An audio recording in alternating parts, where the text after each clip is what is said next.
la naissance d'Apollon. Dans les temps anciens, sur le mont Olympe, une grande nouvelle se propagea. Léto, la déesse de la nuit, était sur le point de donner naissance à des jumeaux. « Je vais apporter la lumière au monde », s'exclama-t-elle, consciente de l'importance de ses enfants. Cependant, la jalousie d'Héra, l'épouse de Zeus, était palpable. « Je vais m'assurer que Léto ne trouve pas de refuge », se mit-elle à penser. Léto, fuyant la colère d'Héra, chercha un endroit pour mettre au monde ses enfants. « Où puis-je donner la vie sans craindre la colère de la déesse ?» se demandait-elle. Finalement, elle trouva une petite île flottante, Délos, qui accepta de l'accueillir. « Ici, je vais donner naissance à mes enfants », déclara-t-elle, pleine d'espoir. Les heures passèrent, et la douleur de l'accouchement se fit ressentir. « Je dois être forte, mes enfants ont besoin de moi », murmura-t-elle. Avec un cri puissant, elle donna naissance à Apollon et à sa sœur, Artémie. « Je suis Apollon, le porteur de la lumière », s'écria le jeune dieu, éblouissant tout sur son passage. Les dieux, apprenant la nouvelle, se précipitèrent à Délos pour accueillir les nouveau-nés. « Bienvenue, Apollon. Tu es destiné à de grandes choses », proclamèrent-ils, admirant la beauté et la force du jeune dieu.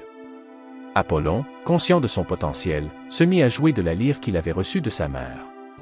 « Je vais apporter la musique et la lumière à tous les coins du monde », déclara-t-il, sa voix résonnant avec puissance. Les habitants de Délos, émerveillés par sa présence, se mirent à célébrer. « Ô Apollon, nous te remercions pour la lumière que tu apportes », clamèrent-ils, honorant le nouveau dieu. L'enfance d'Apollon. Apollon grandit rapidement, entouré de la lumière et de la musique. « Je vais apprendre à maîtriser l'art de la musique », déclara-t-il, déterminé à devenir le meilleur musicien des dieux. Sa mère, Léto, l'encourageait à poursuivre ses rêves. « Tu es destiné à apporter la beauté au monde », lui disait-elle, pleine de fierté.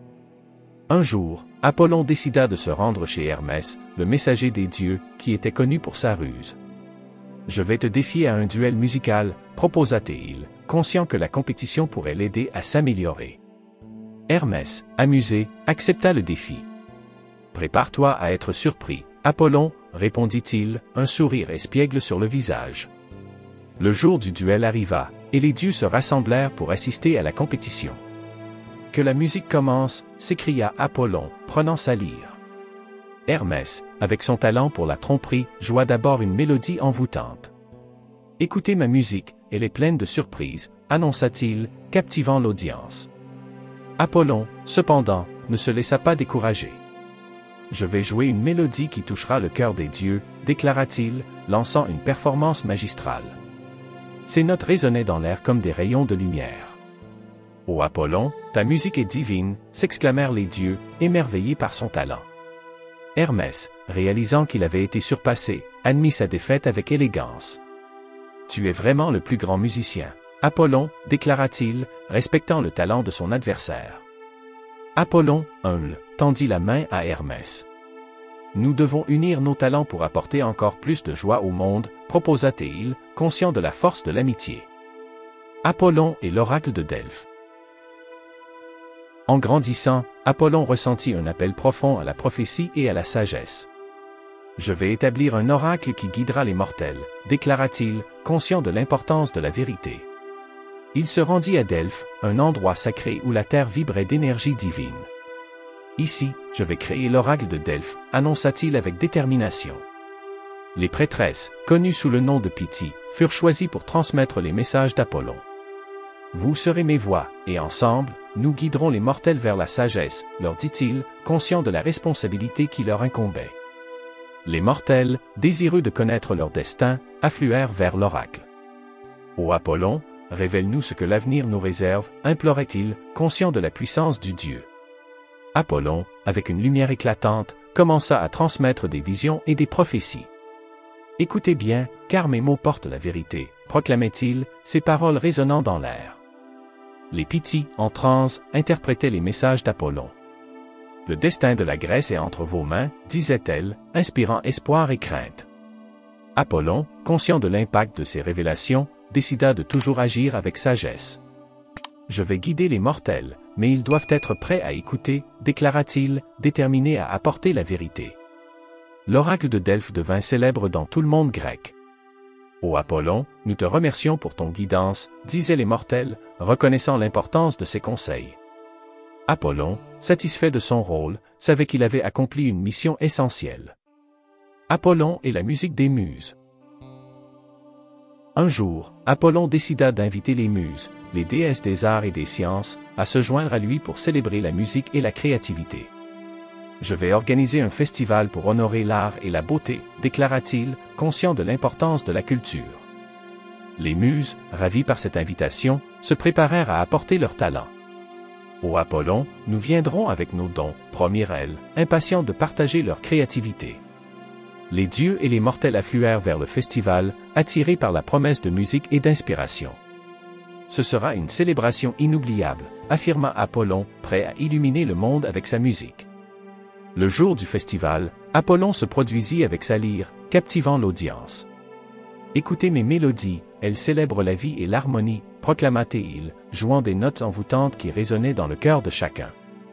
Les muses, à ses côtés, dansèrent et chantèrent, apportant un éclat supplémentaire à la célébration. Tout le monde était émerveillé par l'harmonie de la musique et de la danse.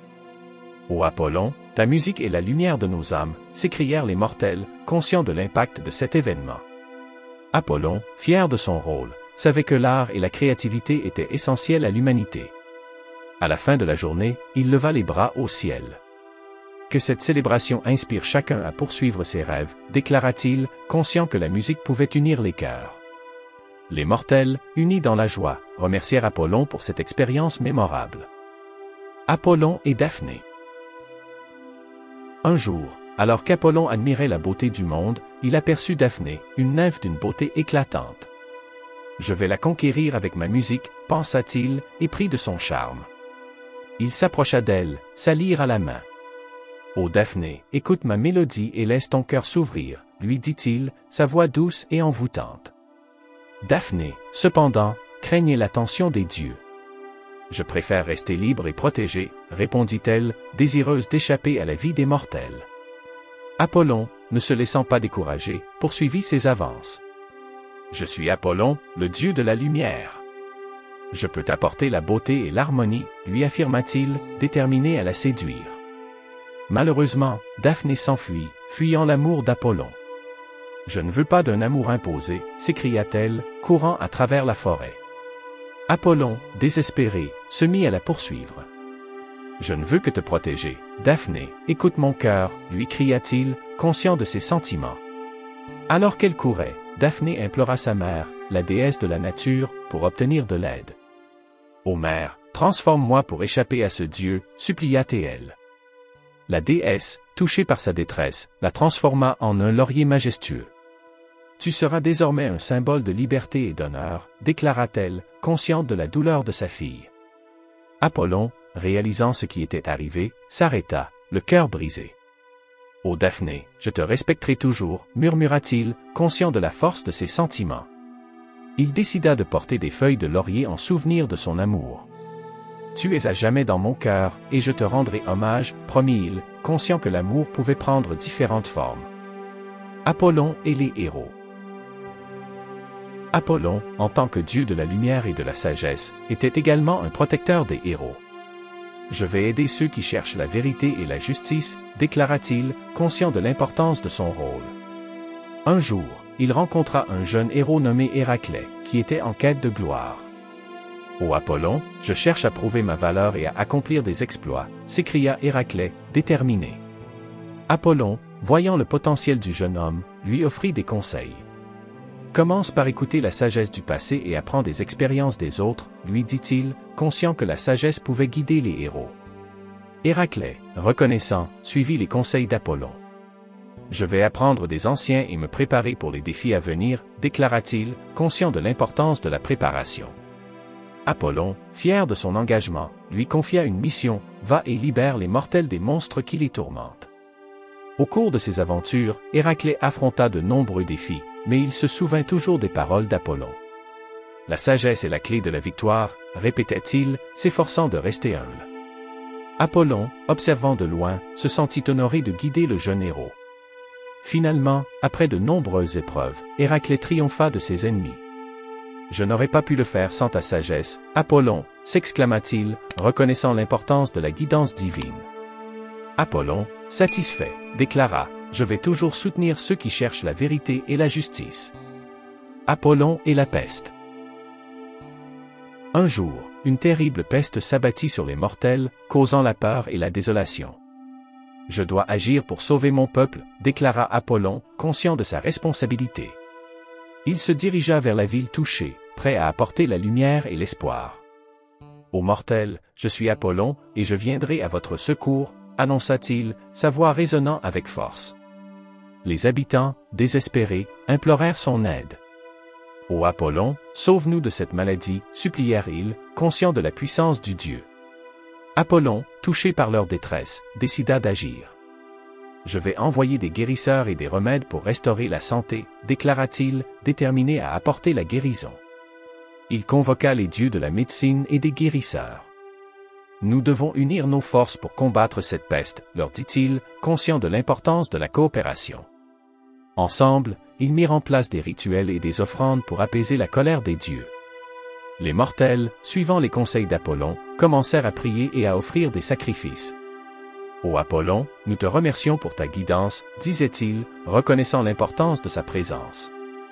Peu à peu, la maladie commença à reculer, et les gens retrouvèrent espoir. Apollon, voyant les résultats de ses efforts, se sentit honoré. Je vais toujours veiller sur vous, et je ferai en sorte que la lumière triomphe sur les ténèbres, promit-il, conscient de sa mission. Les habitants, reconnaissants, célébrèrent la guérison et remercièrent Apollon pour son intervention. Apollon et la chasse. Apollon, en tant que dieu de la lumière et de la beauté, était également un fervent chasseur. Je vais organiser une grande chasse pour honorer la nature et célébrer la vie, déclara-t-il, conscient de l'importance de l'équilibre entre la vie et la mort.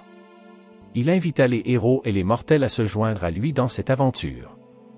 Ô Apollon, nous serons honorés de participer à cette chasse, s'exclamèrent-ils, conscients de l'importance de cet événement. Apollon, armé de son arc et de ses flèches, guida le groupe à travers la forêt.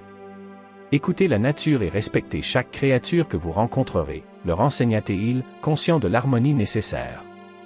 Au cours de la chasse, Apollon démontra son habileté en tirant des flèches avec une précision incroyable. La beauté réside dans la maîtrise et le respect de la nature, déclara-t-il, conscient que chaque tir devait être un hommage à la vie. Les mortels, admirant son talent, prenaient exemple sur lui. Finalement, ils rencontrèrent un majestueux cerf. C'est un symbole de la beauté de la nature, nous devons le respecter, affirma Apollon, conscient de l'importance de la préservation. Les participants, touchés par ces paroles, décidèrent d'épargner la vie du cerf. Ô Apollon, nous allons honorer la nature, proclamèrent-ils, reconnaissant la sagesse de leur Dieu. La chasse se transforma en une célébration de la vie et de l'harmonie. Nous remercions Apollon pour cette expérience, s'exclamèrent les mortels, unis dans leur respect de la nature. Apollon, fier de leur choix, savait qu'il avait inspiré un respect durable pour la faune. Apollon et le combat des titans. Un jour, Apollon fut appelé à défendre l'Olympe contre une menace des titans qui cherchaient à renverser les dieux. Je vais protéger mon royaume et défendre la justice, déclara-t-il, conscient de l'importance de son rôle. Les dieux se rassemblèrent, prêts à faire face à cette nouvelle menace. Nous devons unir nos forces pour vaincre les titans, affirma Apollon, déterminé à défendre sa famille divine. Les dieux, galvanisés par ces paroles, se préparèrent pour la bataille. Avec la lumière et la sagesse, nous triompherons, proclamait Apollon, inspirant courage et détermination. La bataille éclata sur le mont Olympe, avec des éclats de lumière et des cris de guerre résonnant dans les airs. Apollon, armé de son arc, tira des flèches de lumière qui éclairaient la zone. Ô Titans, vous ne pouvez pas nous vaincre, s'écria-t-il, conscient du pouvoir de la vérité et de la justice. Les dieux, unis dans leur combat, faisaient preuve d'une force incroyable. Pour l'Olympe et pour notre avenir, clamèrent-ils, leur voix résonnant dans les cieux. Apollon, avec sa détermination, lança une attaque décisive contre le chef des Titans. « Je vais mettre fin à votre tyrannie, déclara-t-il, sa voix résonnant avec autorité. » Finalement, grâce à leur unité et à leur détermination, les dieux triomphèrent des Titans. La lumière a triomphé des ténèbres, proclama Apollon, conscient que leur victoire marquait le début d'une nouvelle ère. Les dieux, unis par leur expérience, célébrèrent leur victoire et remercièrent Apollon pour son courage. L'héritage d'Apollon. Avec le temps, l'héritage d'Apollon se répandit à travers le monde.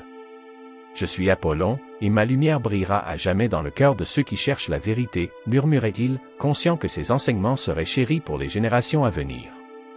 Les enfants grandissaient en entendant les légendes de leur Dieu, inspirés par sa force et sa sagesse. Les histoires d'Apollon étaient racontées autour du feu, captivant l'imagination du peuple. « Ô Apollon, tu es notre protecteur et notre guide », disait-il, reconnaissant son influence dans leur vie quotidienne. Les rituels en son honneur devenaient des moments de communion, unissant le peuple dans la foi et l'amour.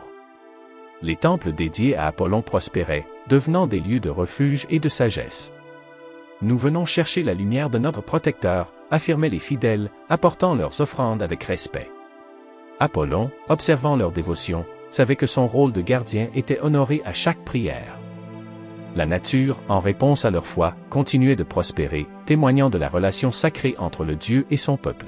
« Chaque acte de bonté est un hommage à ma présence », répétait-il, conscient que leur connexion avec l'univers était essentielle pour leur avenir. Son héritage demeurait vivant, unissant le passé et l'avenir dans un même souffle.